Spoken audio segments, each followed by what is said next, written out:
Yoru's story was twisted from the very beginning. She's one of the Four Horsemen, born from humanity's fear of war. And yeah, she was never going to play nice. She hijacked Asa Mitaka's body, declared war on Chainsaw Man, and caused chaos every chance she got. But somehow, she stuck around. She became Asa's roommate, Denji's maybe girlfriend, and the double fans couldn't help but love. But under all the jokes and awkward flirting, something darker has been building. And now, it might be too late to stop her, because the world isn't ending because of death, it's ending because of war. But seriously though, who is Yoru, and what makes her the true final villain of Chainsaw Man? And so it all begins with a high school girl, a dead chicken, and one really bad day. Asa Mitaka wasn't popular, wasn't confident, and definitely wasn't Devil Hunter material. But after accidentally killing her class's pet devil, which yes, was a chicken, she became the target of a twisted setup. Her teacher, her class president, and a devil contract all collided into one horrifying betrayal. Her face was slashed apart, her life was ending, until the war devil stepped in. That's when Yoru took over. Yoru promised Asa a second chance at the cost of sharing her body. Now normally, devils take full control, turning their hosts into mindless fiends. But in chapter 99, Yoru explains that she literally left half of Asa's brain intact. Knowing that it was a strategy all along, that decision gave birth to one of Chainsaw Man's most complicated protagonists. A girl and a devil sharing one body. Both stubborn, both angry, and both with something to prove. At first, Yoru's goal was simple. Find Chainsaw Man, kill him, and reclaim her lost power. But as the chapters went on, that goal started to evolve, and so did Yoru. Living in the same body doesn't mean seeing eye to eye. Asa and Yoru are total opposites. Asa is quiet, anxious, and constantly second-guessing herself. Yoru, loud, violent, and proud of it. In chapter 101, Asa agrees to call the war devil by the name of Yoru, and the weirdest cohabitation in manga begins. While Asa avoids conflict and even tries to save the classmates who used to bully her, Yoru lives for violence. She's the physical embodiment of war, after all. She doesn't just enjoy chaos, she is chaos. And what makes it worse, she doesn't ask for permission. Yoru uses Asa's body like a tool, often dragging her into battles she doesn't want any part of. They're not just fighting devils, they're fighting each other. And the more time they spend together, the more dangerous their bond becomes. When Yoru first took over Asa's body, her mission was simple. Kill Chainsaw Man. Because back in the Pochita days, Chainsaw Man devoured most of Yoru's original body, erasing her power and more terrifyingly, her memory from the world. That's how Chainsaw Man worked. When he eats a double, the concept vanishes from public consciousness. And with Yoru's body gone, so too went the real fear of war. War stopped being real-like horror and turned into background noise for video games and movies. With fear fading,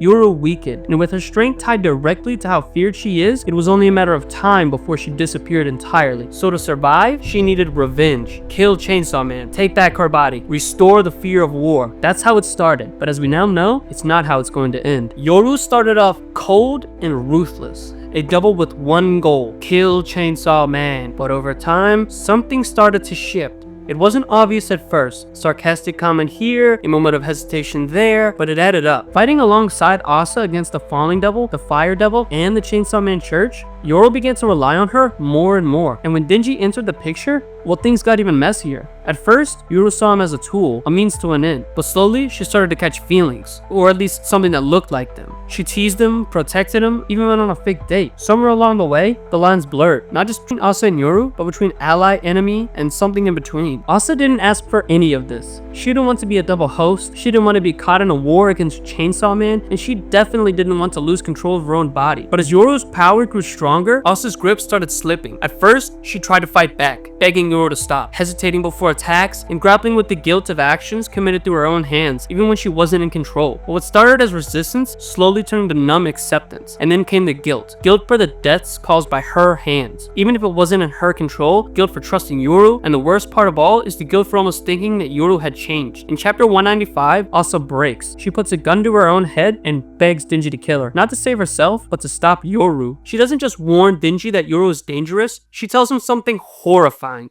Yoru is planning something worse than death, worse than extinction. The end of humanity wouldn't even be the worst case scenario here. Yoru's goal has shifted from revenge to domination, and maybe something even darker. Some fans believe she wants to fuse Earth and Hell into one endless war zone. Others think she might try to hijack Chainsaw Man's powers and start erasing concepts from reality. Either way, this isn't just about killing Chainsaw Man anymore. It's about reshaping the world into something only the War Devil could love, and Asa blames herself for all of it. Forever trusting Yoru for letting things go this far, and if Denji doesn't stop her soon, there might not be a world left to save. But Yoru's had every opportunity to use Denji as a weapon. She's had had him alone, she's had him vulnerable, she's even had him completely under her influence, especially after that fake date and all the teasing that came with him. And still, nothing. So the question is, why? It's not like the war double hesitate. She's the embodiment of violence. Well, aside from the actual embodiment of violence. But somewhere along the line, somewhere between the awkward dates, the shared trauma, and the quiet moments in Asa's head, Yoru changed. Or at least she started to.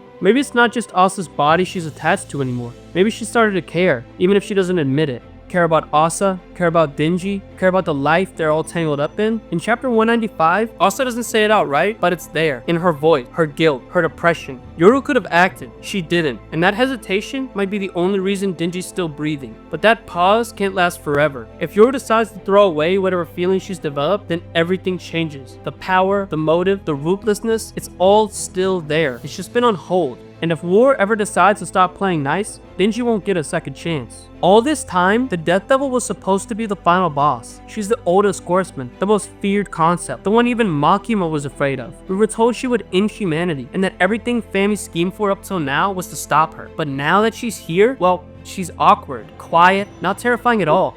Wait, hold on. Is that Fujimoto calling? She's not the Fami is the true Death Devil? That's right, Fami is a true mastermind who's caused everything up till now.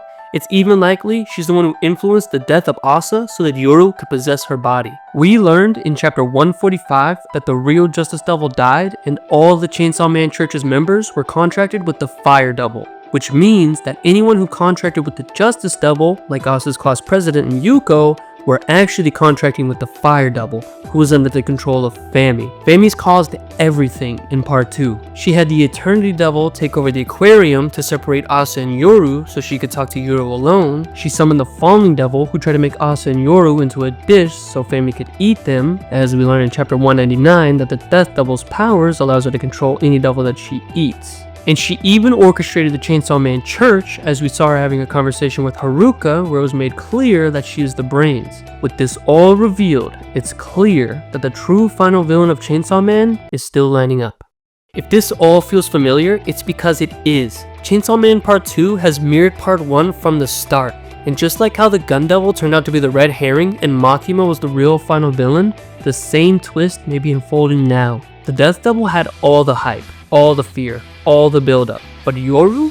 She's the one who's been here from the beginning. She's the one who's grown stronger, smarter, more manipulative. She played the long game, gaining Asa's trust, manipulating Denji's emotions, and hiding her true intentions behind jokes and half-baked excuses. Yoru is in the perfect position to strike. The War Devil, the one everyone underestimated, rising to become the true final villain of Chainsaw Man.